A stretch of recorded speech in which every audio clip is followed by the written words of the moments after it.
recap. In the past 92 years.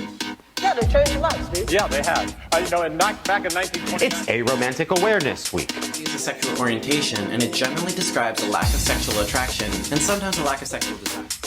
February is Black History Month.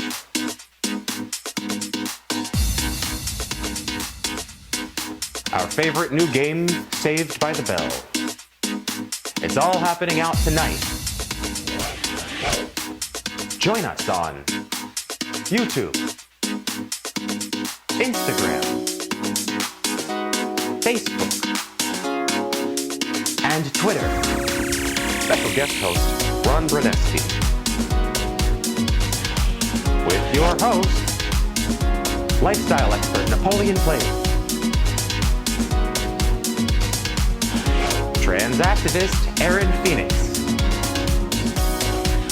Reality TV star, Chef Josie. DJ Diva Power Infiniti. And our moderator, Al Ferguson. It all starts right now, live on It's Happening Out.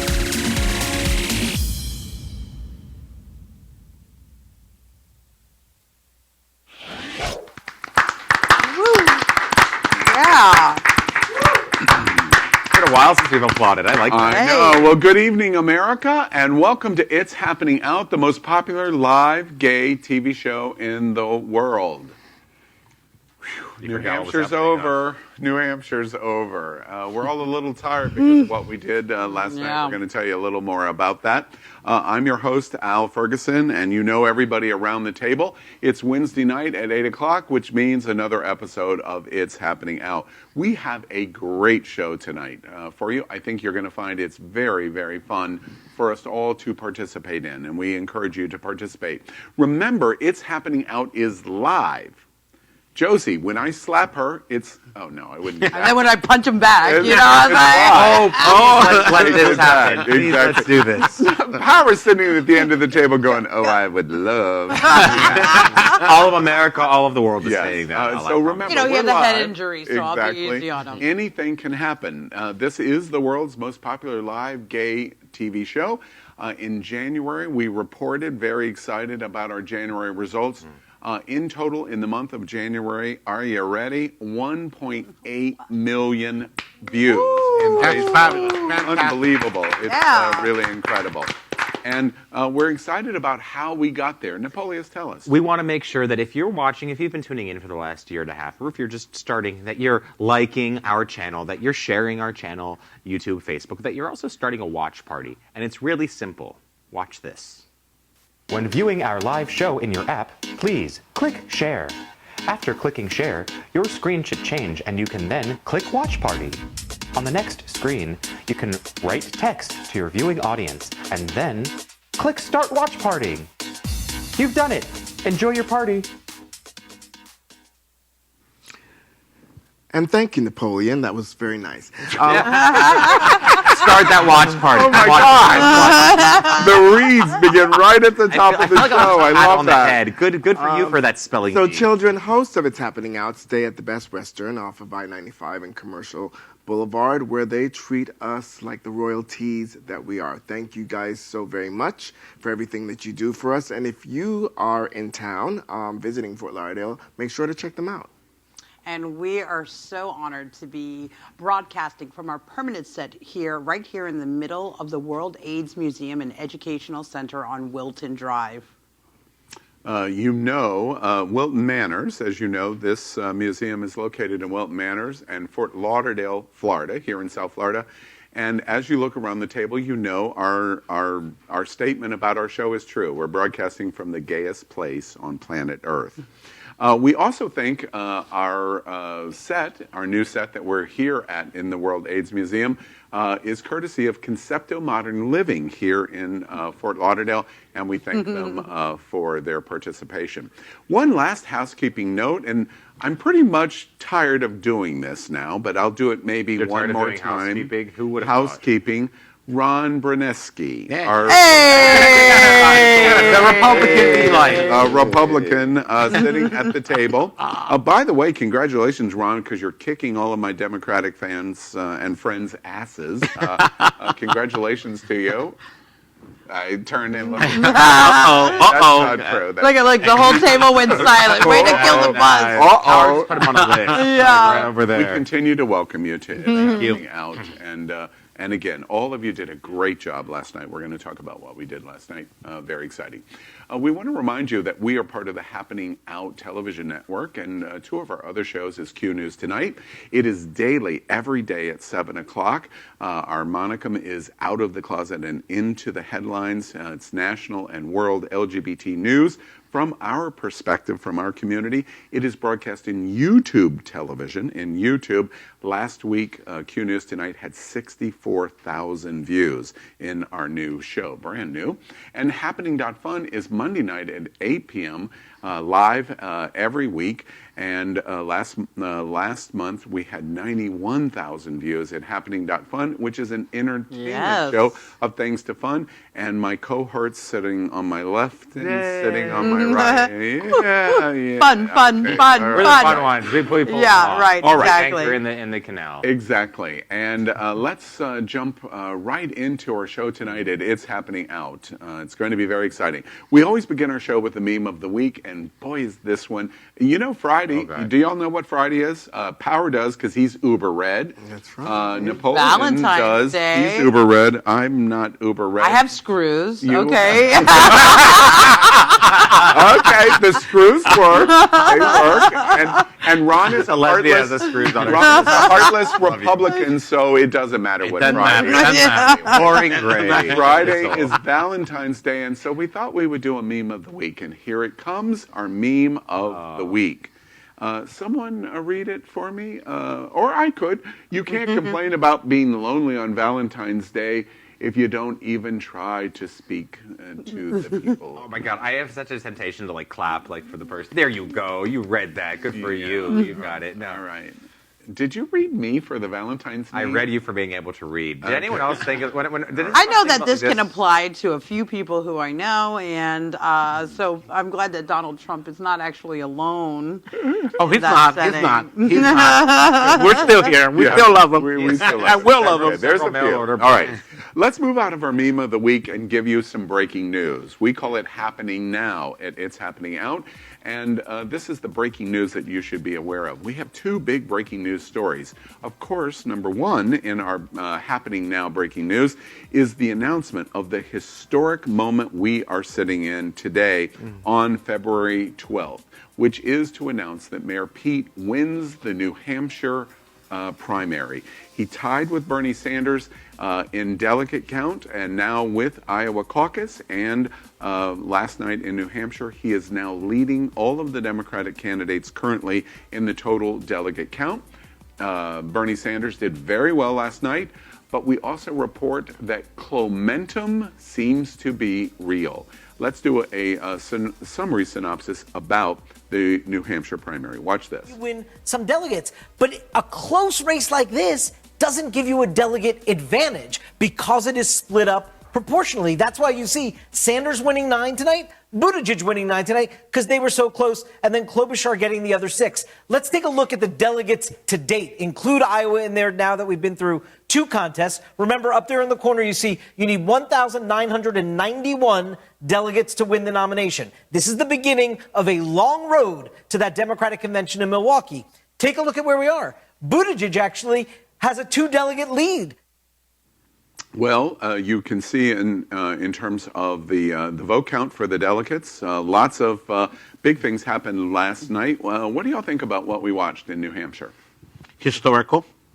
I am really, really proud that we have in the Democratic side a LGBTQI candidate. I think that makes a lot of people stop thinking that, oh, he just happens to be gay, queer, whatever name you want to give him.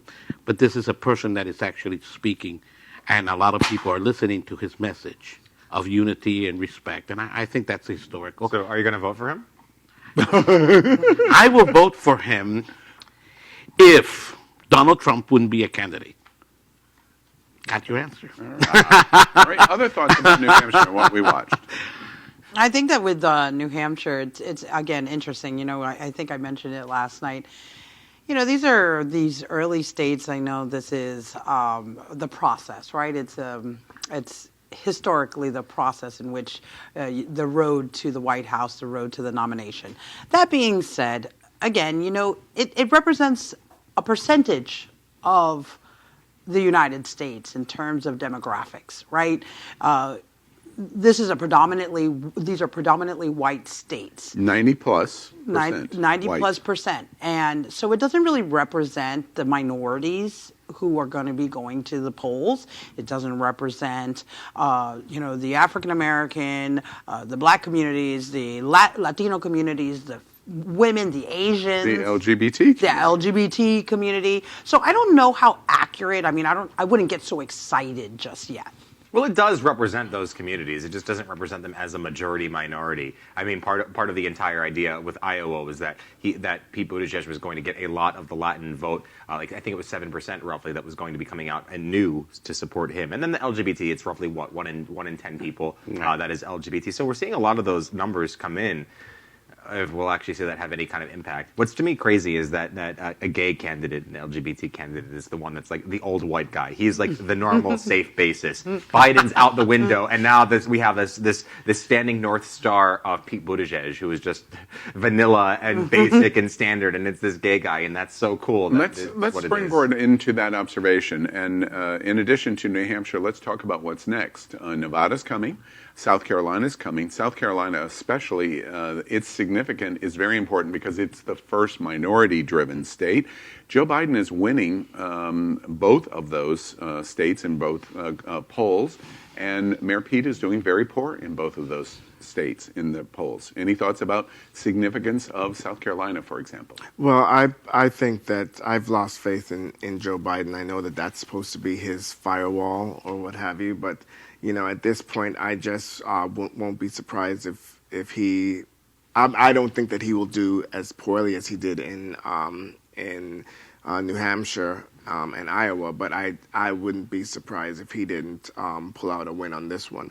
Also, I of course knew that Pete Buttigieg wasn't going to do good in South Carolina. You know, between his history with blacks in his town and the fact that a lot of blacks still don't like his homosexuality, I can't imagine that he would have done good or that he would do good. Also interesting to note, the nominee, Mr. Andrew Yang, pulled out last night. That was something of significance to note. And, it was significant. That's like $12,000 a year that I'm not going to get. I know. I never thought that he was going to win, but I really appreciated what he brought to the race. Again, what I see, I'm sorry that he's out of the race, but you know what? The Democratic Party is a party that's supposed to represent minorities and the forgotten. Well, guess what? You do not have an African American running for office. You do not have a Hispanic running for office. And you do not have an Asian running for office. They're gone.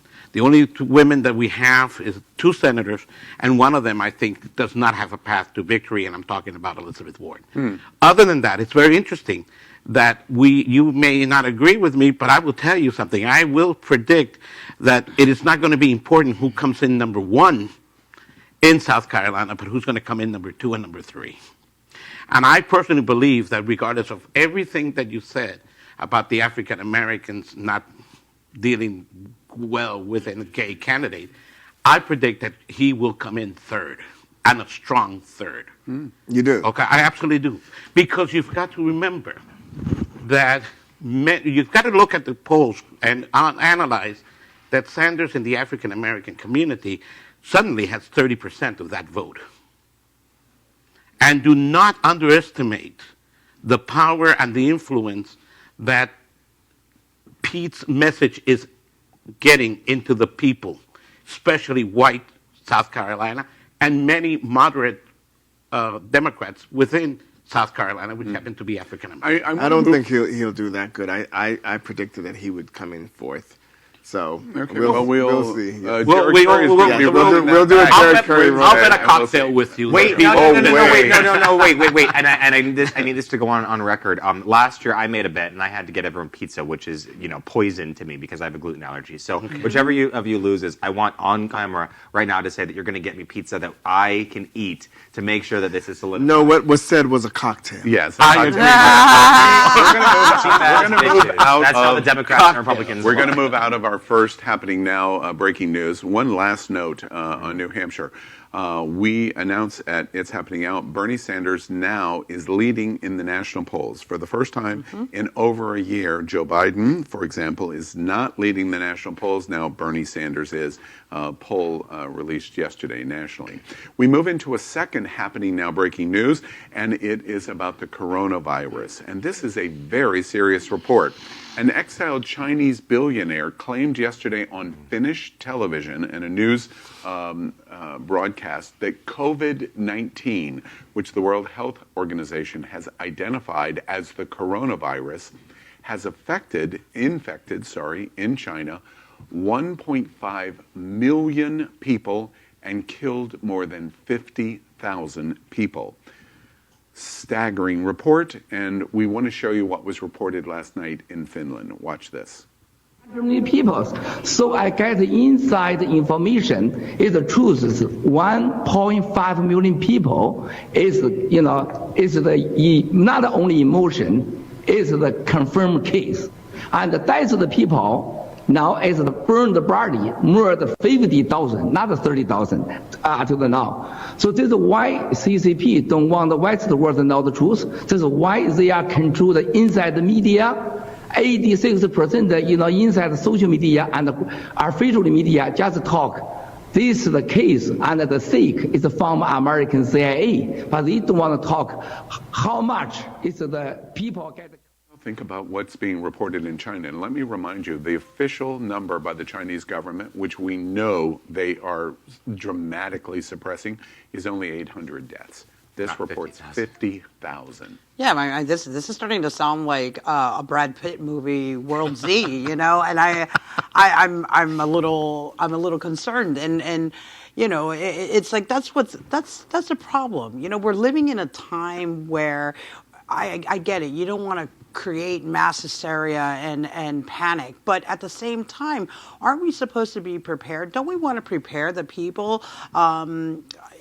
It's a scary moment. It is very scary. My mom messaged me earlier today, and she was stating how she's staying home from work because she's sick. And the entire thing that I'm thinking is, oh my God, does she have coronavirus? Did I somehow get that to her when I was visiting 3 months ago? There's so much lack of knowledge that's going around about this disease, and it's not a fair statement because the government has been suppressing things across the century, across the entire. Have you seen the picture of the bodies that have been lined up in? Oh Wuhan? my God! It feels like it's the. And they're ripping people out of their homes. It has been very reliably reported that there are 49 crematories in Wuhan that are operating 24 hours a day and burning bodies. What's very sad is here's again what a communist socialist government does: keep information off the people, do not tell the truth to the world or to their own people, and this is extremely horrible. This is something that really must concern us. We cannot allow governments to come into and destroy lives, and including putting the rest of the planet in danger. And final thoughts on the coronavirus, COVID-19. Anything else? I'm honestly curious, Ron. What would you say, again, Republican point of view, that the Chinese government should be doing? Because it should be telling us the truth. It should be telling us the truth. That's number one. That being a given, but in terms of isolating and controlling this spread, what else can they do? You can't expect anything else. You can't. The only thing that can happen in China is that they admit, here's what's happening. Nothing else that they do will make any difference at all.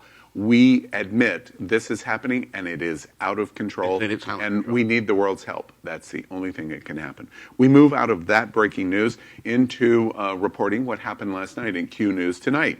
We had a live broadcast of the first ever LGBT coverage of the New Hampshire primary. We're showing you about that.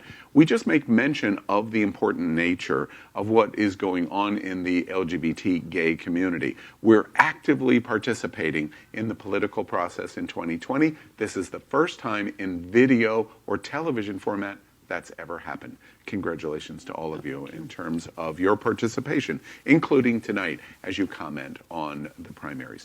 We move out of our queue and happening now breaking news and are getting ready to play a game. You can see these shots here sitting in front of us. We invite you to play along with us. It's a game that we call I'd Swallow That. What does that mean, I wonder? I think have it's no about idea. understanding the people around you. Deep throat. And Sounds like a gay thing to me. I don't know. It sounds like a gay thing to me, too. So, while I ponder that, let's think about I'd Swallow That. And what we're going to do is we're going to ask 4 questions. I'm going to ask the host 4 questions, and they are going to pick up a shot. Let's pass some shots now to each other. Napoleon, you pass one to me. And we are going to do a shot, and our shot game is... This is like a fraternity game. I was a fraternity president, and this reminds me of my fraternity days at Sigma Chi. with a pink glass, I believe it. Damn, the reads come easy here. All right, so when I ask the question, if you agree, you take the shot. If you disagree, you don't take the shot, and we'll find out a little more about it. Everybody ready? I'd swallow that? Yeah. Okay, here we go. I'd swallow that. Question number 1. I don't worry about my phone apps tracking me. Oh, you're too unaware of what's going on with You your know phone what? to know Yeah. how I don't their care. privacy. What? I'll be dead by the time they find me. Dude, what does tracking me have to do with my age? You go for the lowest common denominator. Napoleon's only afraid because he's worried that somebody's going to track him to his latest third 300 grinder Oh my God, day. no, it's so true. I'm so terrified all the time that I'm on these sex apps that somebody's gonna like be angry at me and they're gonna stalk me and find something. People are Meet vicious. men the about old-fashioned way. Listen, you just have to face. do you I just make have them face to to something, change your sure. setting on your cell phones to tracking your location only when you're using the app. I don't mind if when I'm using the app you track my location, but Josie, then you're I'm gonna have to always piece using it this together. App. My Okay. app is on right now. It is there for me to know for everyone that's 15 feet away. Hey, I get off in an hour. So in case anyone shows up, we know, right? Yeah. Wait, did you just say, I love the tracking notifications like in Grindr where I can see you over on the other side of the bar, but you don't want anybody to know where you are? A little myopically selfish. That's what they want. Like voyeurism. No. The people that I Role find on play. Grindr are there for me to Power, we haven't heard from you. Are you being... Well, I'm not technologically savvy enough to really Lies. No. But I mean, I could barely email seriously, so I really don't know too But you much can about. kill it on Yeah, I was those gonna say, That's turntables. what I can do. on Facebook, That's what I do. All right, You know? all right. Let's pass another shot because I drank mine. There you go. Josie got me one. And we're going to do question number 2. Everybody ready? Here we go. Go. I'd swallow that. I could be single for a decade of my adult life. Oh, Lord. Here we go. If Kyle wasn't in the picture.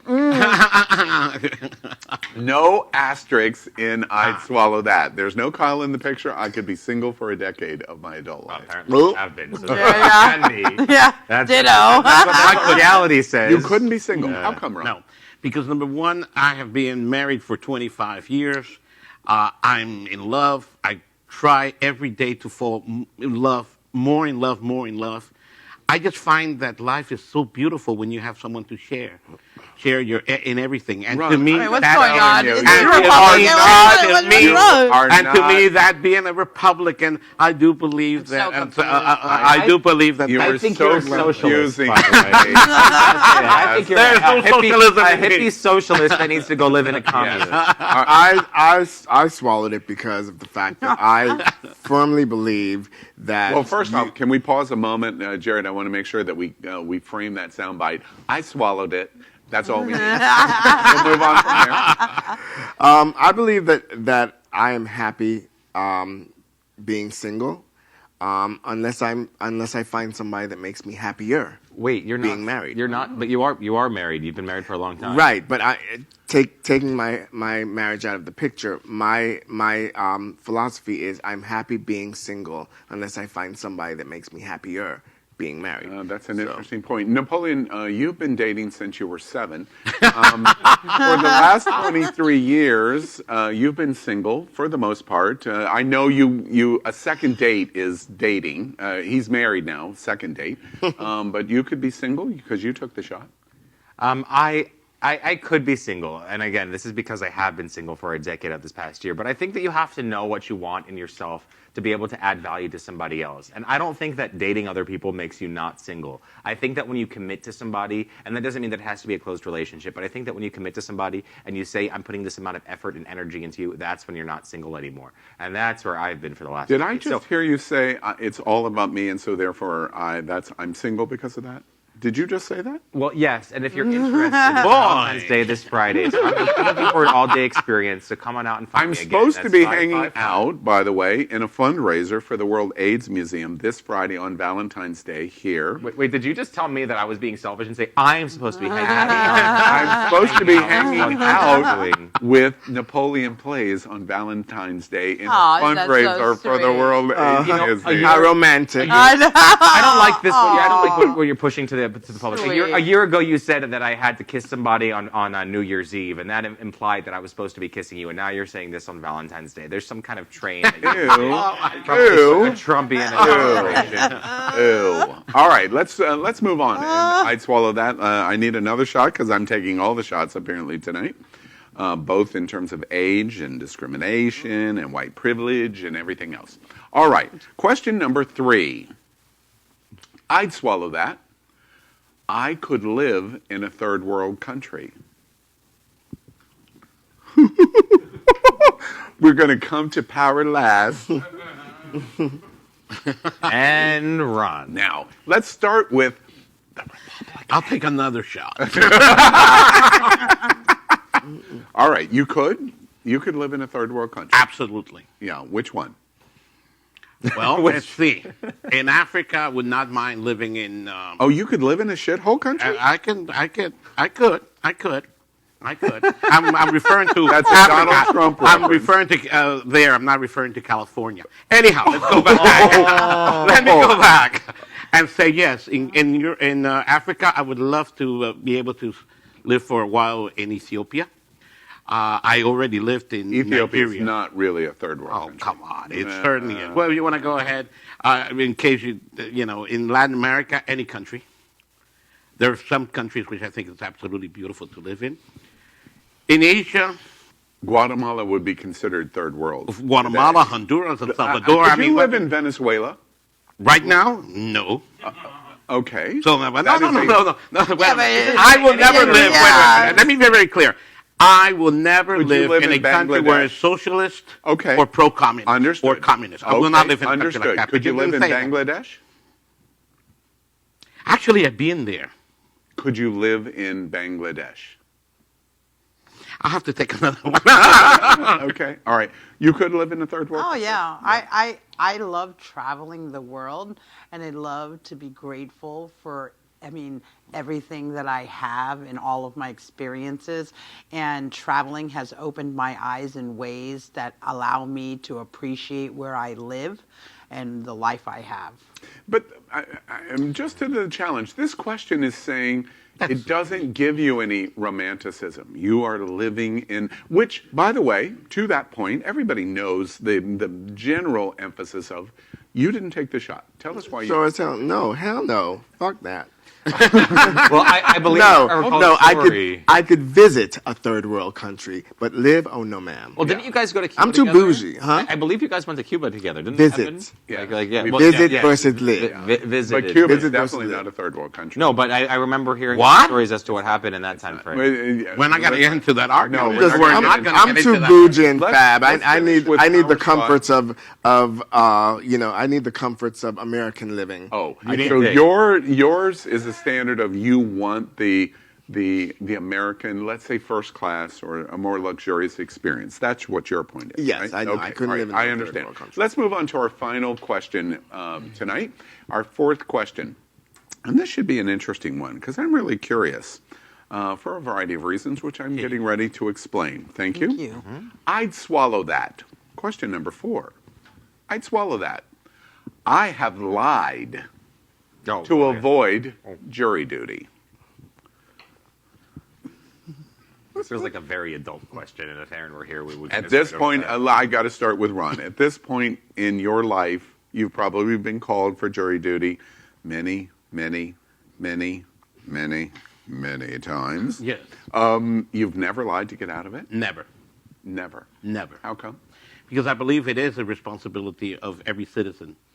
Now the Republicans here. Of course, the Finally Republicans showed up. that. I believe that it is our responsibility to serve the courts, and I have no problem with it. Now, I have been called to jury duty approximately 8 times, and I have served 0. Not because I lied, but I answered truthfully. Yeah. What do I feel about death penalty? Yeah. How do I feel about so rape? being a Republican disqualifies you from being on a jury? No. The truth. The truth may. By the way, I have no problem. You don't know this. Have you been called for jury duty? No. You get out of jury duty by saying, I believe in the death penalty. I am an absolute believer of if you believe enforcement that, of the law. If you believe that, you have to say the truth. You don't have to lie to get out of it, because you would get out of it. Yeah, you can, by saying the truth, you can get out of it. Power, I'm curious. You are a new citizen, only 3 years. I read your post that you are just celebrating becoming a citizen, your anniversary, your 3rd year anniversary. Likely, you've not been called for jury duty yet. Unfortunately, I have not. And because you're on the Secret Service rolls, you're probably staying off of jury duty. I actually look forward. I actually look forward to being called for jury duty. I want to serve on jury duty. The drag queen is ready to pass judgment. Shock. A shudder just came up my spine that I am sitting there and I walk in and Jerry Foreman is Power Infiniti. Yes. And you're the one on trial. Even better. All right. So, would you lie? Would I what? Would you lie? No, I would welcome and embrace. You're wanting to do yes, it. You're looking forward to do it.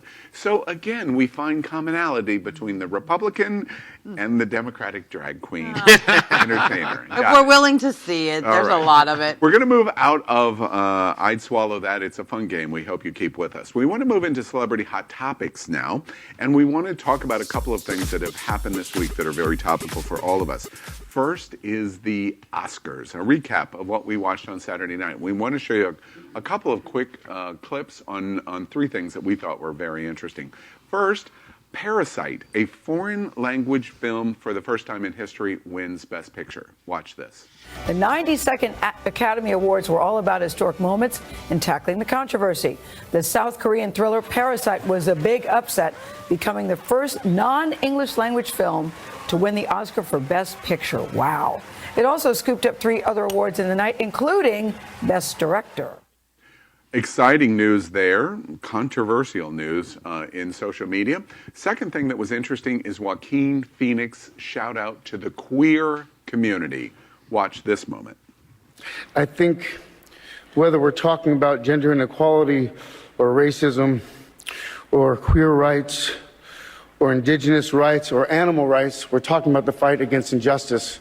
We're talking about the fight against the belief that one nation, one people, one race, one gender, or one species has the right to dominate, control, and use and exploit another with impunity. And then we had a big moment of exchange between Steve Martin and Chris Rock. Watch this moment. I think how much the Oscars have changed in the past 92 years. Yeah, they changed a lot, Steve. Yeah, they have. Back in 1929, there were no black acting nominees. No. And now in 2020, we got 1. Yeah. Amazing growth. Well, an interesting Oscars. I report as we start in terms of doing this recap, it was one of the lowest viewed Oscars in time frame in history. So whether we liked it or not, people didn't really watch it in the way they did. What did you all think about what you watched at the Oscars? I love the Oscars this year, and I'm so glad that I had an opportunity to to watch it. And well, we had front row seats at one of the best events in town, right? Actually, let me do a shout out about that because somebody is here tonight, which we thank. The three of us hosted Outshine Film Festival's Big Night Out. Their Oscar party here in South Florida. The preeminent party for the Oscars was here in South Florida. With the Outshine Film Festival, one of the largest LGBT film festivals in the country. You should come to South Florida for their events.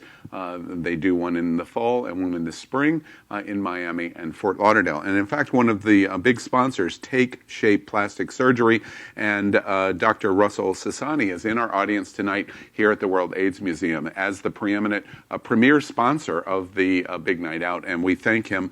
We loved our participation in the event. Yeah, Wasn't so it a lot of fun? It was glamorous and fun, and the whole event is to draw attention to places that we need in American culture, and that, I mean, we're seeing this. We're talking about this in just a moment, but with Parasite, with all these other opportunities, there's a lot that's changing, and this is hopefully representing that. And one of the big takeaways on Sunday night at the Oscar event at Outshine Film Festival, their Big Night Out, is with the three of us presenting My Shoes Were the Best. Now, in terms of the other news of the Oscars, tell us what the big takeaways were for you. What did you think?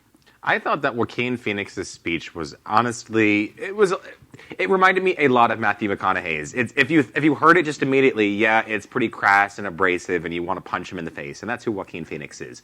But if you're actually listening to the message behind it, it's that all people, all things, we should treat everyone with a sense of morality, dignity, and grace. And that's what he was perpetuating. And while he's been in the media with all sorts of controversy over the idea that he's not really a good actor that should have won this award, a lot of my theater friends back in New York are stating that he shouldn't have won this, that he was improvising his fight scenes, and that's not acting, that's just dangerous. I think that he at least brought attention to some of what's going on and helped to present this idea that all people are created equal, even if it is, just a route. Other big thoughts?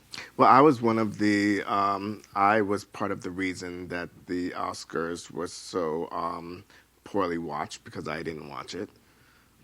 Why not? I cannot believe that. I've just come to a point in my growth and in my life where I just do not really follow pop culture trends and pop culture, jingle and jangles. I don't watch Oscars, don't watch Super Bowl. And your industry is what? Is music. I knew who won the best remixer, Tracy Young. I knew that. That's right. Congratulations to Tracy Young, a South Florida girl. Yep. She's going to love your shout out to her. Yeah. Other big takeaways on the Oscars. Yeah, I mean, I got to see Parasite a few days before they were announced the winner, and quite frankly, just after watching it, my sister, she goes, "Are we watching a movie with subtitles?" And no one will watch ever a movie with subtitles with me, so I watch it in my little dark room all alone by myself. But the great thing about little dark room. Yeah. Oh, I gotta get together. It's called a dungeon. Dungeon. Okay. You have one, don't you? But I'm going to tell you something. I agree with you. I did not watch it. You guys, to me, it was not taking important. your cards away. And I'm getting a little concerned because you and I are beginning to agree in many things. I am still a Republican, everybody. Maybe the power is a Republican and a red glove. Nobody thought 1917 got robbed? No. Oh, yes. Really? It was one of the greatest movies. I think it's the best. The greatest movie. It's the top 20 movie in history. Fine. The first international movie ever wins the best Oscar. Yeah. And you're saying, white man feel that that's more or Latino Jewish guy. Really? That, hey, this shouldn't have won. Okay. It shouldn't have won. I mean, it was an Any other interesting thoughts? story, and I get what you're saying. My mom was a big cheerleader for 1917, and I still haven't seen it yet. But my experience from just watching Parasite, I understood why they recognized them for this award, and it sets precedent for other filmmakers. I haven't watched it, so I'm looking forward to doing it. One other thing I want to ask you about: anybody thought Billy Preston's dress, Billy Porter, sorry, his dress was a big deal? Anybody care? He wears dress. He wore a dress. Right. I know. And that's the goal. Is that he has fashion every time. I think that's outstanding. Once upon a time, he did it for a reason. Did we care Sunday night? I think that in the gay community, he's seeing a little bit of backlash because some people are saying, "Oh, child, he needs to stop. He should have stopped at the tuxedo and blah blah blah." But what we have to understand is Billy Porter is doing Billy Porter. Hello. And he is he's pushing a message, and he's making it okay to cross gender fashion lines. And so if Billy Porter wants to do that, I really don't understand why it's anybody else's business. Now, I can take issue with the actual outfit. I personally thought that both pieces were fabulous. I would have worn both, but not together. So that I would, but as far as his style and what he does, more power to him. Yeah, absolutely. All right. Let's move into a second topic in Celebrity Hot Topics tonight. And it's Black History Month. February is Black History Month. And this week is the 25th anniversary, for example, of astronaut Bernard Harris becoming the first African-American to walk in space.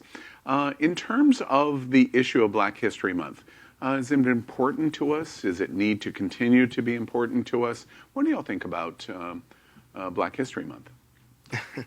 I mean, of course it has to be important, when we see racism running rampant in the streets of our country and we're in 2020. Yes, it is important to have Black History Month. We should have Latin History Month. We should have Asian History Month. We should have, and I don't know when they are. And we have to just continue to bring the marginalized to the surface so that we can get over it. Before we make other observations, can I challenge that just a moment and say this is Wednesday, February 12th. We're 12 days into Black History Month in February. How much have you heard in the news of making that observation in terms of all of the white supremacist conversation that's going on in America? There's so little connection between the two. Why the disconnect then? If it's important, why are we not talking about it front and center? Well, first off, because white people are not the ones pushing the importance. And so maybe it's a call to action for the Black community to step up and get it in the headlines, get it into the conversation, get it on the ticker tape. Well, I think that's what's happening. I mean, what we see regularly is that streaming services like Hulu, Netflix, others, and TV is a clearly big part of our culture. Press Black History Month, press what's going on, especially when it comes to this. Are we getting tired of celebrating something like Black History Month? No, absolutely not. And I mean, I know that that's weird for me to say. I'm the blonde white guy that's right here at the table, but I grew up in Baltimore. And honestly, always this month made me feel like I was learning more about the world. I read a very interesting article in traditional media, not gay media, traditional media, that made a comparison to what is happening and what they were watching in terms of the celebration of Black History Month to the gay community. Now, of course, in June, the largest gay celebration ever in the history of the world took place. But they made direct connection to America's response to LGBT Stonewall celebration in June to this Black History Month and said, how is it possible that there was more celebration in the gay community as opposed to the Black community? I believe that the problem is that it isn't the whites' responsibilities to go ahead and learn about it. It is the African American responsibility, or the blacks, to teach the whites what their history is all about, to teach them that regardless, I'm going to tell you something. The other day I had a dear friend of mine who's white as you. He convinced me, I convinced him to take his DNA. As white as you. Yeah, right, as white as you. Okay? But let me tell you something. He took, I said, where are you from? And he said, oh, my family's from Ireland, all this. And when he came back, he said, I got 20% of black blood in me. And I said, now you stupid. Now you understand that it has nothing to do with the color of skin. You got to learn the history of that culture community. and history. The culture. Yeah. And I think, with all due respect to my brothers and sisters in the black community, you better learn your history first and then teach us that don't know your history. In my case, I happen to know more about black history than many of my brothers and sisters in the black community, because I happen to have been to Africa. I happen to have understood the religious culture where they come from. I happen to understand that we wouldn't be dancing and singing if it wasn't for the influence of the African American or the African society in all of the white world. I think we've got to understand that being black isn't about, I'm the slavery. It's more than that. It's not about that. It's about understanding what we really are. So if you want to talk about Black History Month, I am 100% for it. And I think everyone in America ought to get a DNA because you'll realize how much black there really are. Ron, I among love the your whites. observation. And before I come to Power, because I really am dying to hear what Power has to say about this, I want to tell you it is not all about the skin. It is also about the representation of what you do. And you've proved to me how Latin you are because you keep talking with your hands over and over and over. Power, what do you think about this? Well, to your question, why did it seem that there's more celebration for Pride than it was for Black History? I think just the name says it all. Black History is a month to teach and to learn about the history of the Black community, the Black race, and all its contributions to the United States. Whereas Pride is a celebration. It's a celebration of who we are. And even though, yes, Black History Month is a celebration too, the purpose of Black History is more geared toward teaching and learning, whereas Pride, it's all about a party. That's a fascinating observation. And completely, that washes over me completely in the way that I think you meant it. And I'm sure the rest of America too. Speaking of how it washes over you, let's talk about the best thing of the week. We frequently do this, and we try to find things, especially when the news can be the way the news is. So we find the best thing of the week. Something really brought us to a stop this weekend, and we're going to show you a commercial. They're not paying us to show this, by the way, because I don't know if the LGBT community knows we're centrically supportive of condoms. Right? So we embrace. I don't know what our stance is as condoms are. But did you know that condoms and hearing aids go absolutely together? Well, they do. It's all dungeon play. The best thing of the week. Watch this. Thanks for having us this weekend, Mrs. Garci. Yeah, thanks, Mom. Of course, and I love these flowers. Hey, did you bring them? Condoms. What's up? Condoms, Charlie.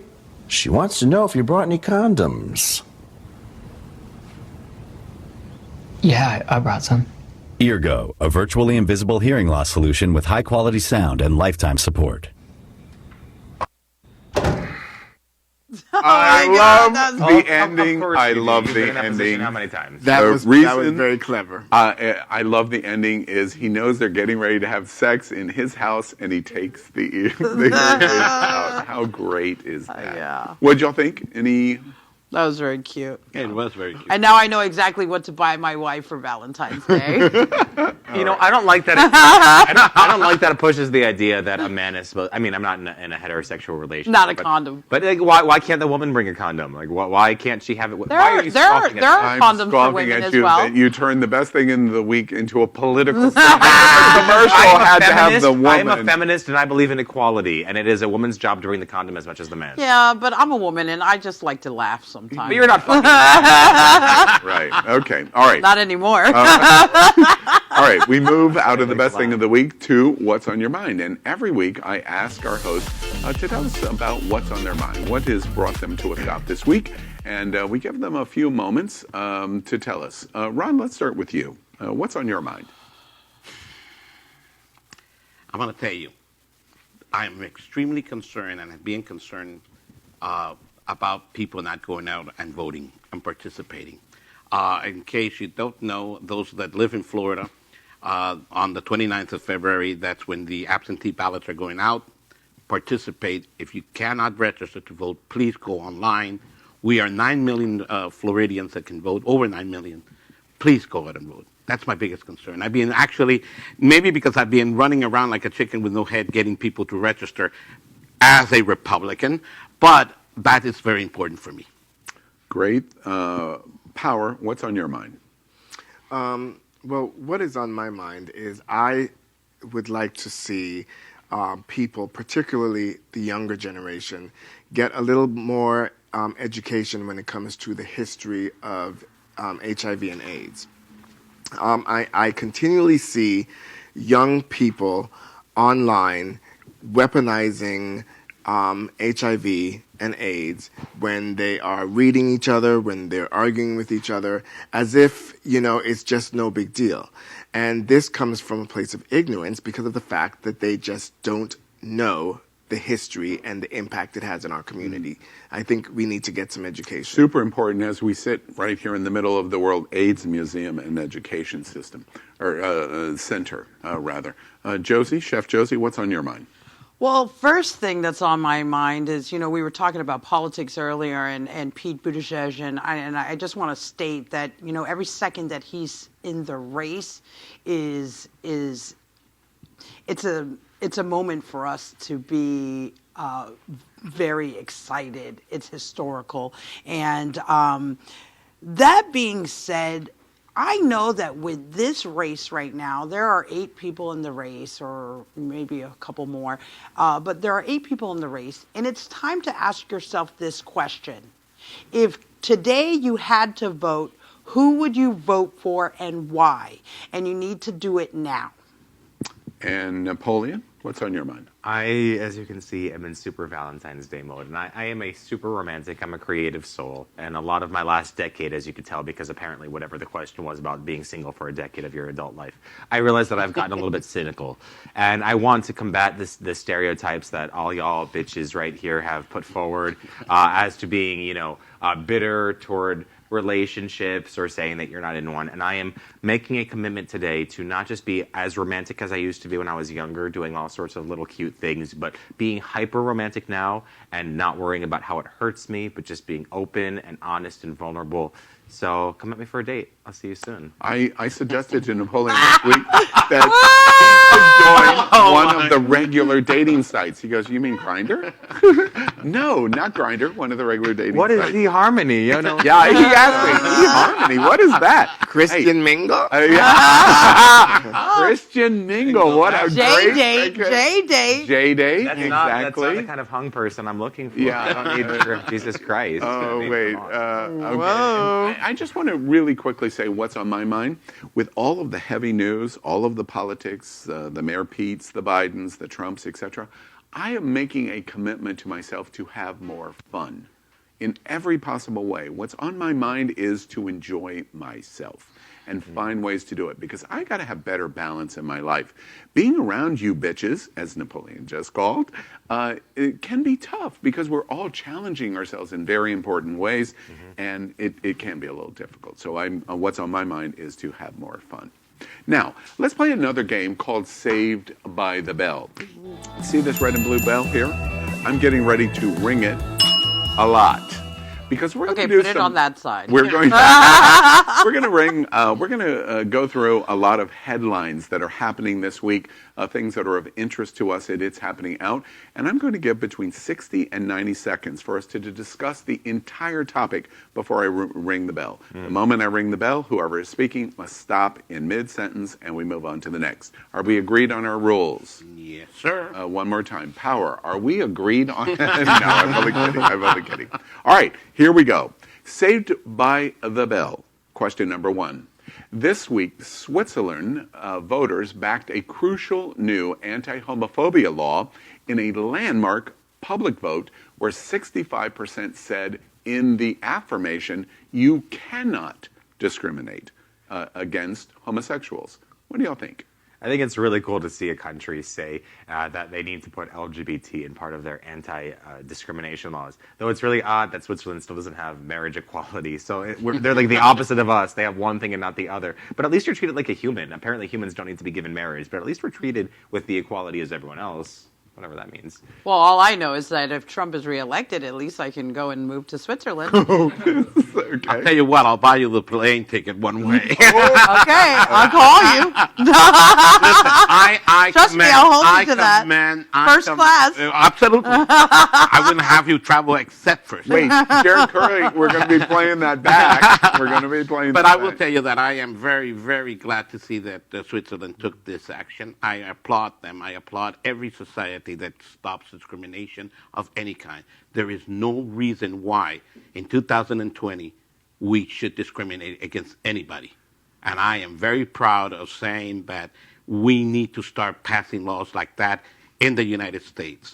Have that ready to play We move back on to command. Saved by the Bell number 2. Bayard Rustin, the famous activist from the 1960s with Martin Luther King, finally has been pardoned by California for a consensual sex arrest he had. What do y'all think about what the governor finally did in pardoning him? It's about 50 time. years later. It's about time. You know, it's that it should have happened a long time ago. Mm-hmm. And it's a good thing. It's a good thing in Black History Month. Mm-hmm. You know? Well, also gay history. Perfect too. timing, right? Yes. Perfect timing. Yeah, it is. Well, I think what I really want to know. We can stop after 30 well, seconds. what I just want to know is how long has this been held up in a court, and how much money have we paid? This was a governor's action. The governor of California came in. Good for him. Good for him. This is a live broadcast, as Al has said. So since it's live, let's keep it real. In this game, unfortunately, the timer starts when Al starts asking the question. The timer should start after Al starts the question. So we actually got more time. All right. They cheating us. Okay. All right. Help me, David. Do that. Follow Power's request. Saved by the Bell, question number 3. Happy 16th anniversary to the USA's same-sex marriage initiation when it started. What do y'all think? It's great. It's great. I am proud to say that I certainly was one of those individuals that 16 years ago that worked hard to be sure that this passed in Florida and everywhere else I could put my hands into and my opinion in it. I am very proud to have been going to gay marriages ever since. I am very proud to have been able to take my partner of 25 years and put a ring and make it legal. Although I had done that in Spain, now I had to come do it here in the U.S. I think it's great. Yeah, and as a happily married woman, I'm super excited. I'm celebrating this 16th anniversary because, quite frankly, I never thought I would get married, period. I can't believe that it's been 16 years since this initiative and not longer. I was barely a teenager 16 years ago. I thought that this was, I know, I say that because I thought that this was a fight that we've been looking forward to and fighting for such a long time. To think that it was over 5 years ago that we got this right and that we were barely fighting for it in this exact state. I know that it's been a long-term fight. Am I the only one that is going, well, we got exactly what the straight community did, 50% divorce rate? Am I the only one to think that? There's so much more to it than that, though, because a lot of the LGBTQ youth is not committing suicide, and that's one thing that's of much more importance than a divorce rate. People are living because of this. I think that we have a right to, at least we have a right to that 50% divorce rate. I would rather have a 50% divorce rate than not have a right to have it at all. Absolutely. Okay. Saved by the Bell, question number 4. Jussie Smollett has been indicted by a prosecutor in Chicago. Bye, girl, bye. Again. Next question. What do y'all think? Bye, girl, bye. It was nice. It was real. It really wasn't nice, but it was something. We're done on Jussie? I don't want to glorify more of his actions by Saved by the Bell, number 5. Facebook has announced that it will pay Reuters news service to fact check deep fakes and other kinds of stories on their social media platform. What do y'all think? It's about time. What's a deep fake? Meaning a Russian story that is planted, white supremacist stories, manipulative stories. Is this a turnaround, a change from Facebook's policy that they said that they would not? It absolutely is. Reuters fact check is a gold standard news organization. Yeah. Organization. And I mean, it costs money. When it says that they will pay, they are going to pay for every single article that goes through. Facebook is stepping up to pay to try to start to authenticate. Well, good. Someone has to hold Facebook accountable. And by the way, Power clearly they keep Power in jail. all the time, clearly right? is not shuddering that Reuters is going to be reviewing him. No, honey. Fortunately, I'm only kidding. Half of my feed is how big the celebrity's dick is. So if they're going to fact check that, then I will be very happy. Now, if Facebook can stop throwing black people in jail for telling the truth, then that would be another. Hey, it's an American product. It's got to do what we do. Yes, that's what. Let's go there. How many times have you been in Facebook jail? How many times? Countless. That's enough. Saved by the Bell, number 6. Attorney General Barr unleashes the Justice Department and creates chaos over the Roger Stone sentencing. Thoughts? Oh my God! Let's wait until March 31st when he goes before the Hill. Meaning Attorney General Barr is going to do that. On the 31st of March, he'll be there. Now, listen, a warning to all those Democrats. Keep investigating.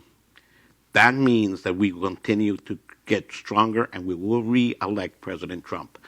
Change your tactics. It hasn't worked. It didn't work with Russia. It's not working with impeachment. That is scary. And that's a fact. Well, sometimes I believe that you're secretly a Democrat that's pushing for us to beat Trump. I think even if Trump is reelected, when he gets reelected, if he gets reelected, if Trump gets reelected, they still shouldn't stop investigating. A wrong is a wrong and a right is a right. And if it's wrong, it needs to be investigated, no matter what happens. The news here is Trump is not going to hold us hostage. You take a highlighter and highlight this news story that 4 career Justice Department attorneys have resigned over what the Attorney General has done here. That is an exclamation point of saying you crossed a line that you could not cross and we cannot accept. Nothing's going to happen out of this. Yeah, and we can't even open up the can of worms. But what did we expect? Yeah. We move on to Saved by the Bell number 7. Ooh, the battle of the billionaires. Jeff Bezos. No, not quite a billionaire. Jeff Bezos, Amazon billionaire, has officially launched an all-out offensive on Donald Trump. But who's going to win? Like I said, just the one billionaire. Yeah, again, have we paid attention that the millionaires are now going after one millionaire who's our great president? I find myself laughing that the Democrats could possibly nominate a billionaire, and now another billionaire is attacking another billionaire. What happened to the rest of us? I find myself laughing that you called him a great president. To you, he might not be, but for us, for the rest of America, he is. No, not for the rest of America. Not for the rest of America. Since over 3 million, he lost the popular vote by 3 million. So not for the rest of us. It counts in terms of the fact that people, the electorate elected him, but the people's choice did not. It does count. That is saying something. Let's come back to So Bezos. don't say we, not we, you. Heard. Well, let's come back to Bezos. Bezos is specifically declaring war on President Trump, which means if he decides next week to pour $1 billion into the presidential election. Great. So now it's becoming the billionaire death match. No, it's not. Right? Stop Let's do perpetuating it. Trump as a billionaire. But additionally, that's part of the problem. Trump is definitely a billionaire. Definitely. I mean, tax evasion can get you very far. Okay, but he's still a billionaire. What makes you think that the other two didn't do anything? Which is they didn't. Why? That's very fair. But again, why are we talking about billionaires against billionaires? Well, what about the rest of us? The only thing I want to perpetuate at least in this moment is that the point here is that Bezos is at least we move on to Saved by the Bell number 8. Freedom of the press. And you're going to violate the rules? No, I just wanted to say something important in the segment. Which is violating the rules. Heard, loud and clear. Saved by the Bell number 8. NBA star Dwayne Wade had the most beautiful response this week about his daughter coming out as trans. Miami Heat star, what did y'all think? I think it's powerful for a star athlete, a black man, bringing that hyper masculinity, who could come out and show such support for his trans daughter. I mean, I can only imagine what it is to be a father and have a young son. It's probably like their pride and joy. And then to come against, finding out that their son actually wants or feels the need to be their daughter. I mean, that alone is a journey that family gets to have. And the fact that he shows so much courage to come out and share that, just that intimacy of their family and his support for his daughter is powerful for our community. Anybody else? I would like to know what the reaction is. I mean, I didn't even know about this story until today, but usually a lot of the backlash comes from the black community. Yeah, all of his interviews, that's what he zeroes in on repeatedly, which is the highest amount of rejection that he and his wife are getting, being black, being a sports star, being masculine, being educated by his wife, is the black community doesn't support it. Yeah. It's tough. Mm-hmm. Yep. Okay, we move on to Saved by the Bell, number 9. Elizabeth Warren on her choice when she was asked on what she would do to replace Mike Pence as vice president. Her reply was, quote unquote, "I already have a dog." What do you think about what Elizabeth Warren said? I'm beyond the facts. I mean, it is the truth, but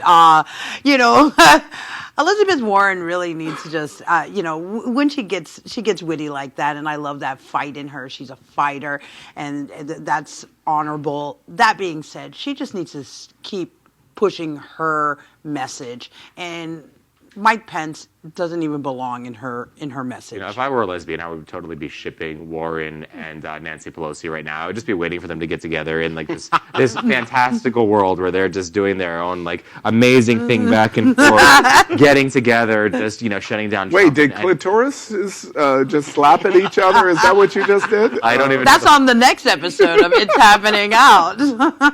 I'm just quick observation.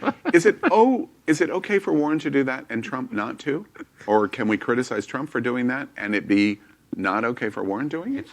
We've had double standards in this country for the last 3 years. I don't understand that question. Meaning, she criticizes Pence in a very specific way of calling him a dog. Obedient. And it could be a lapdog. It could be lots of implementation. But isn't that the kind of thing that Donald Trump has done to people? What's the difference? The difference is Trump is worse. Okay. Ding. Okay. All right. Saved by the Bell number 10.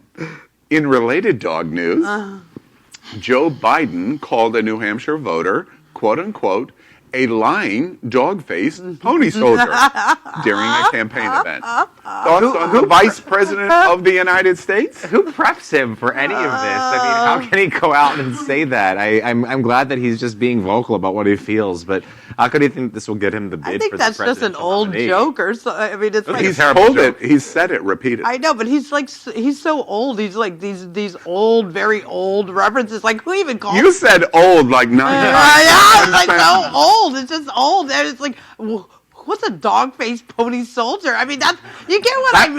That's something. He's not relatable, you know? Something that would be said back in the 50s, 60s, and 70s, I think he is at. He's just there drinking the giggle juice. I will give you extra time. But can I observe, before I give Power extra time, isn't old the key question? So many of the people are old. By the way, they're old and old and old isn't he and age? old. Isn't he just about Trump's age, though? No, I mean, like, fact. This is a fact. This is a number. There is being old, and you look at Sanders. He's old, but yet he has new ideas, new envisions. I may not agree with it, but he reaches to the youth. And then there's old and believing and then there's in old factors from that have 1845, forgotten things, like Trump. The forgotten things, such as poor Joe, who's forgotten things. He hasn't paid attention, and that's sad. But go ahead and say being old doesn't mean the physical. It means also the mental and the spiritual. America, I have to tell you, I'm violating our own rules at Saved by the Bell because I'm giving additional time because I cut Power off. I was just quickly going to say, I just don't even know why this is a headline anymore. I mean, Joe Biden is the king of gaffes. I mean, we should not even be surprised anymore when he says crazy stuff because historically he is a great leader. He's done good things, but we all know that Joe Biden and his mouth always. We thank him for his service, but it's time to move on. Right. And speaking of gaffes, let's move to Saved by the Bell number 11. Did you know, America, Trump, quote unquote, is not a racist because the people who wash dishes at Mar-a-Lago love him, says Ben Carson. Oh, my God. What do you think about that comment? It's another example of how disconnected these people are. I mean, those dishwashers love him because they're supporting their families, okay?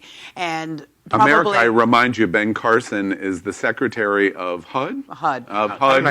Who was a black presidential Republican candidate. in 2016. Wait, I cut you off in 2016. Oh my God! But that's what it is, and there are rumors that he has a lot of illegal aliens who work for the Trump organization, and they love him. So Can you imagine? Because Ben Carson. Would you like to work at Mar-a-Lago? No. Ben Carson, Massa gonna be proud of me. This thing. He's a coon, straight up. What's so crazy about it? Ben Carson is a brain surgeon, and he's about knowledge on a regular basis. Would you feel comfortable going on a knife with him being your surgeon? This is a perfect example.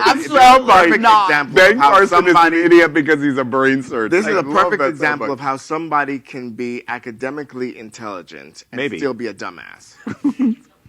All right, we're going to stop apparently because I'm not going to pull it out. All right, fine. Let's move on to Saved by the Bell, our final one, number 12. RuPaul, historic first drag queen host of Saturday Night Live this week. The question is, was she funny? No.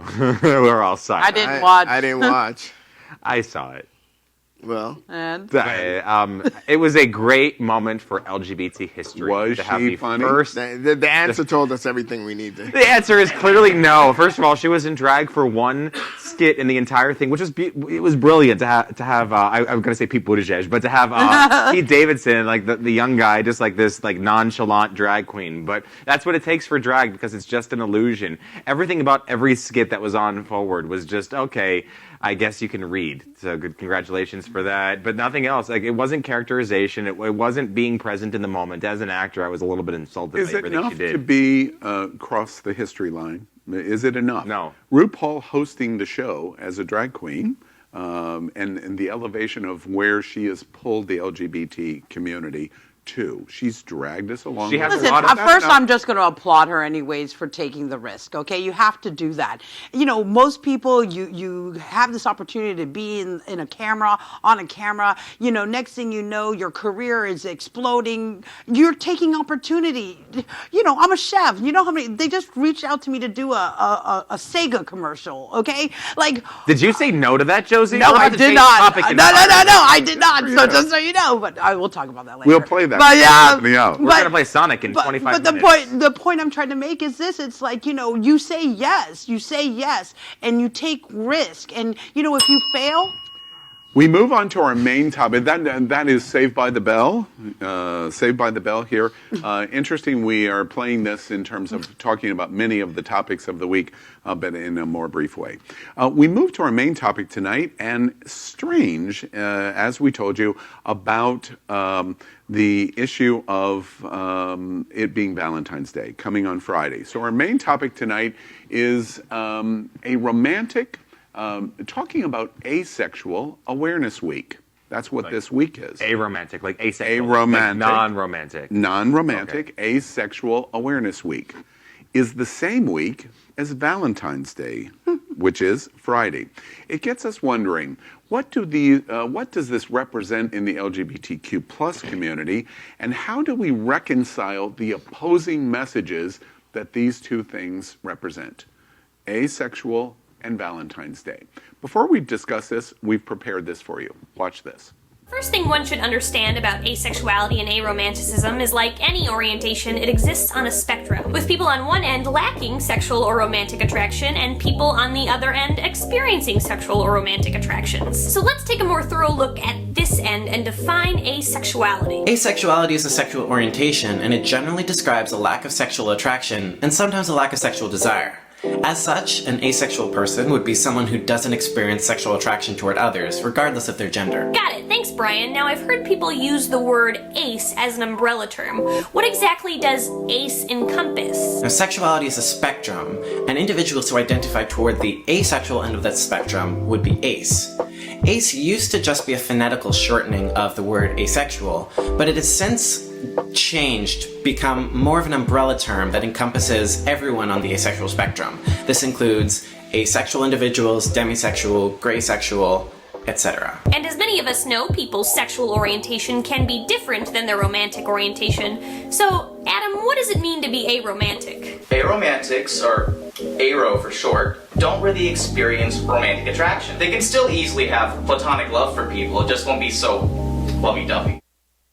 So our question is, asexual to Valentine's Day and ultimate romance and whatever that commercial holiday represents. What do y'all think about how these opposing messages affect the LGBTQ plus community? I have a lot of thoughts just in general. Yeah. Let's start with a more basic ground. First of all, I didn't realize that being asexual and aromantic were, at least to this video, the same thing. I don't think of sexuality and romanticism as the same thing. I think of one of them as a desire to bond and connect with someone on a mental level that might involve something of a sexual nature, and the other to be completely primal. Can't you be asexual and have no sexual activity at all, including masturbation? Well, that's what asexual would be, but I don't think I think that that's different than being aromantic. I think that you can be heavily romantic with somebody and still be asexual. You could have a lack of romantic life. Well, how could you be romantic with the other person if they weren't committed to being asexual? Well, because how could you do sexuality that? and romanticism aren't the same thing at all. For the person that is asexual, but if they are in a romantic, embracing relationship with another person, if I was asexual and I had a romantic embracement relationship with Josie, presumably she would want to have some kind of fulfilling experience. Right. So how could they work together? Yeah, then you're talking about it's a very complicated relationship. It sounds like, you know what I mean, and Like you'd all have to and you'd have to probably create some sort of ground rules or understanding agreement between you. But I think that on this topic. Valentine's Day anyways is like a fabricated holiday. Let's just be honest. I never have needed an excuse to show love to my to the people who I care about, right? And I didn't even know that we had an asexual aromantic week awareness. I mean, I didn't even know what gray sexual, all that other stuff, demisexual, all of that stuff. You just blew my mind right now. I don't even know what. All I know is I get to spend, this Valentine's, whatever, working at the restaurant with my wife.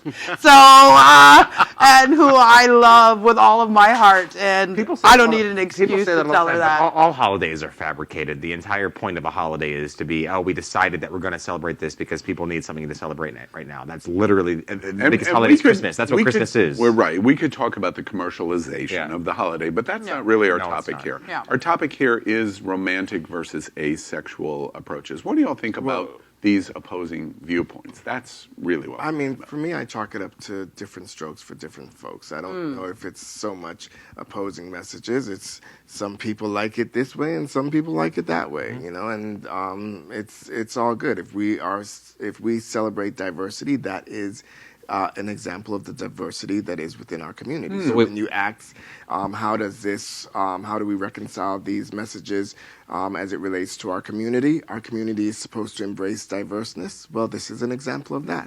So what I'm hearing is that relationships are in this community, and maybe others too, are something that have to be identified on an individual basis, and that there can't be some be-all, end-all full packaging. No, you can't. It's and your observation is kind of live and let live, and that's it. I think that, look, if that makes you happy, that's fine with me. What makes me happy is showing love and showing the emotion that love brings me and those people around me. But if you want to go ahead and live that way, go ahead and live that way. Wait, okay. I was going to say, you've said in the past that you don't believe in bisexuality, that you don't believe in a lot of things. And I actually question if I believe in aromanticism, because I believe that other things exist, and I believe that there are views contrary to mine. But at the same time, I do question, maybe people that are aromantic are just people that are hurt by love, or that are just, pushing away for a decade because whatever the question was, that apparently means I'm an old bitter. That really gets you upset. Apparently it does. But the idea that it's separated, I'm not sure that it does exist. I want to, as we close out this topic, I want to provide perhaps a live and let live observation to Napoleon's point of what I've said before in bisexuality. I said to you on What's on My Mind that I am really challenging myself to have fun. I have never been more interested in women than I have been in the last 3 months. You're welcome, Josie. And that's my friend. I love my friend. We are brother and sister. Yes. And but it's a situation where I'm aware of it all of the time. And so as a result, I completely question where I was in terms of bisexuality doesn't exist. And I learn and embrace. And to that fact, it is Valentine's Day, and I wanted to make a point. Valentine's Day, for me, I want to celebrate. And as a result, my first opportunity is to celebrate with my 4 friends right here at the table. So I have Valentine's Day gifts for you, and I want to bring in David, and I want to make sure that all of you know. Well, that's very romantic. First off, there's 3 really red boxes and a super gay one. And so Napoleon gets the super gay one. I honestly thought that this was Mike from Monsters Inc., so I was going to take it anyway. We're going to have some chocolates. Thank you so much. And some roses. And I just wanted to tell you, I'm celebrating Valentine's Day with you, and I love the experience that I'm having with all of you. So it's Valentine's Day or Aromantic Asexual Day or week, whichever you choose. I think I really do like Power's observation. Live and let live. Yeah. It's a good philosophy to do. Let's eat chocolate. Yeah. In kind of celebration, we play this game called Shag, Marry, Chop. In honor of a romantic or Valentine's Day, let's celebrate some of the asexuals. So as a result, we're going to play a game. Now, shag means fuck. Everybody knows that's what it means. It's fuck, marry, chop. All right? So shag, marry, chop. But tonight, because it's asexual, aromantic week, we've decided we're going to play Cuddle, Marry, Chop. So we're going to play Cuddle, Marry, Chop. And we have selected 3 famous aces, asexuals. And we're going to show them to you now. First is Mike Skinner. Mike's here, asexual. And then Emily Autumn, here, famous ace, asexual. And then finally, of course, Morrissey. And Morrissey is our 3rd choice. So let's play Cuddle, Marry, Chop of Mike Skinner, Emily Autumn, and Morrissey. Who would like to start? Okay, I'll start. First, before anybody selects, before you do any selecting, does this excite you? Now, we did the 3 women a couple of weeks ago, and it was like there was electricity at this table. I thought literally people were going to get up on this table and, oh no, I won't go that far. Does this game excite you because we're Cuddle, Marry, and Chop? No. Shagging is the exciting part. Cuddling is not that interesting. Okay. Good for you. I agree with you. I think, yeah, I like that. Okay. All right. And is it exciting to you? What? This. I'm still trying to make. Trying to pay attention. Or like, is it exciting to you? I mean, whatever. Interesting. I like cuddling. Okay. Yeah, I like cuddling. Yeah. All right, let's play Cuddle, Marry, Chop. Let's try to make it interesting. Okay. All right. So I'm gonna make it interesting. So the one that I would be most likely to shag in this sense, Cuddle. Okay, who are we cuddling? Would be Emily. We could cuddle. Okay. I'm just letting you know, Emily. Though, if we were cuddling, you probably wouldn't. That was my point. What happened? You get a boner? Wait, answer his question. Would you get a boner? I mean, I think she'd get a boner. You know what I mean? We'll see how long that asexual thing works out for you. But, we're going to get so many emails. I'm just telling you right now. And who would you marry? Emily. Okay. Anyways, and I'd marry Morrissey. I mean, come on. Hello. It would be weird for days. I'd love it. And I'd have to just chop Mike Skinner. Sorry. All right. You can't be a DJ and be asexual. That doesn't make no sense. You're a whole week into being a DJ. But now that you're Ron, let's do you next. Who would you cuddle?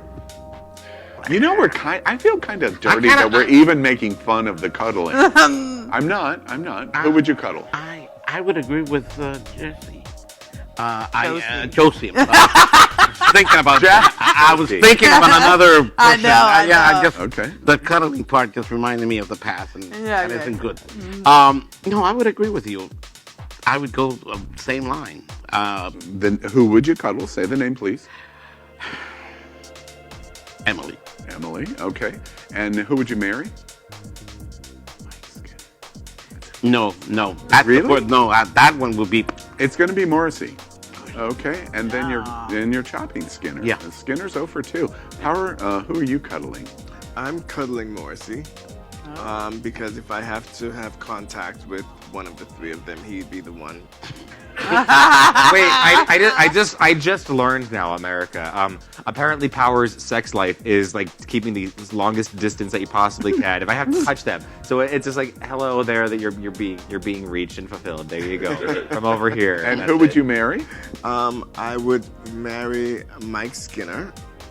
Because because of the DJ? Yes, because the DJ thing, and we make sweet music together. And being that he's asexual, I wouldn't have to have sex with him. Not attracted to him anyway. And so you could keep the husband on the side.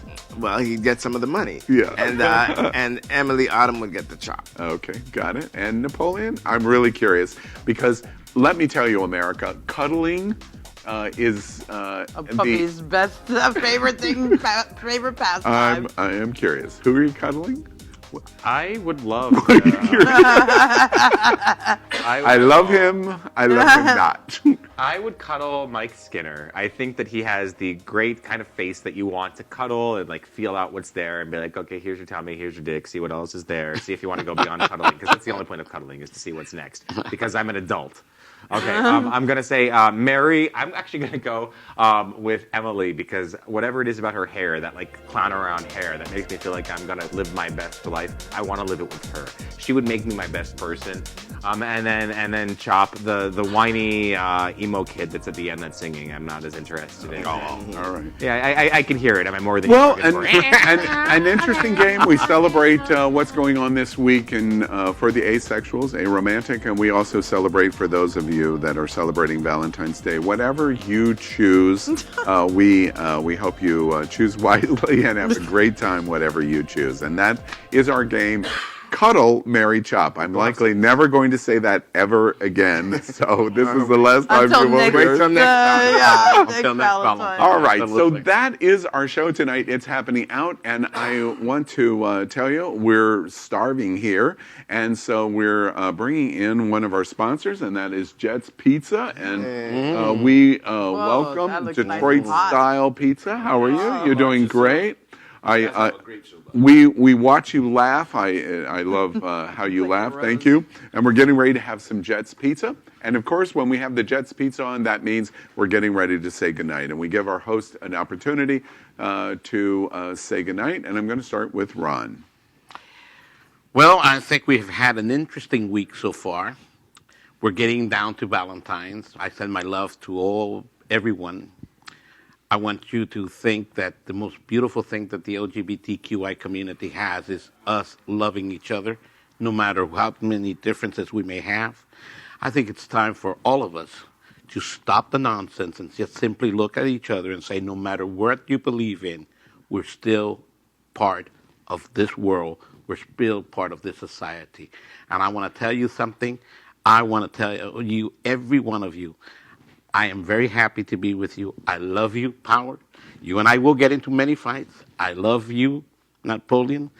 You I adore. And I love you. And I want everyone in America to know that, at least from my point of view, we all need a little hug, a little love. Lovely. And my friend, Chef Josie? Well, good night, hungry people. And just remember that this is the week to show some love. So dig deep. Dig really deep. I know that the world is putting up a wall around you, but don't let it happen. Use this week to bring that energy and tap into the love reserve you have.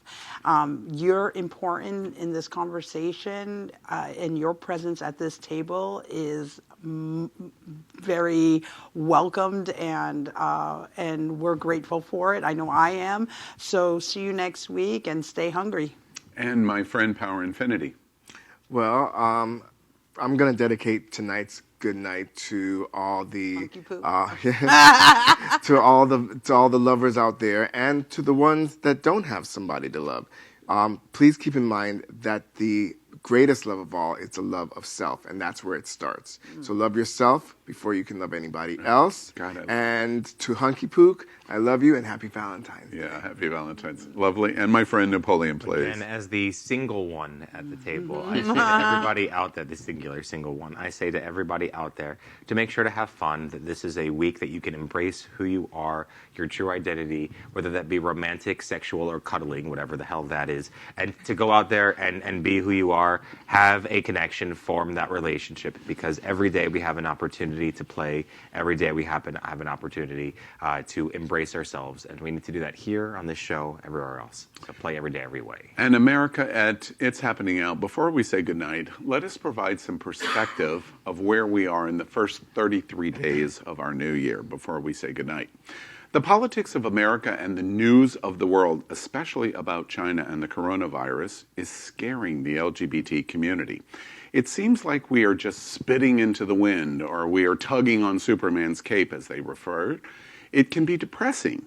We have had impeachment in the last 33 days, a State of the Union unique in history in a bad way, and it seems like we can't even have civil discussion. It seems to be a brink of war on both sides. But take heart in the news that we are also watching. The first LGBT candidate in history is running for president. He won the Iowa caucus last week. He won the first primary last night. And the first live gay news show in the world broadcast Mayor Pete's win live in Iowa even before the traditional media reported it.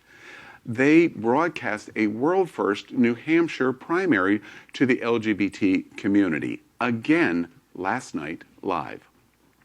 When Obama walked out on Chicago's Navy Pier on that cold November 2008 night to become the first black president in history, the LGBT community celebrated, but could not even dream of the possibility of the last 33 days for the gay community. So today, February 12th, 2020, was an unimaginable, or as unimaginable, even in November of 2016's election night. My point? You are watching history unfold before your eyes, true whether you support Mayor Pete or not. The English theologian and historian Thomas Fuller said, "The darkest hour is just before the dawn." So it is for our LGBT community. And these men and women that I give a flower and candy to around this table believe in gay culture.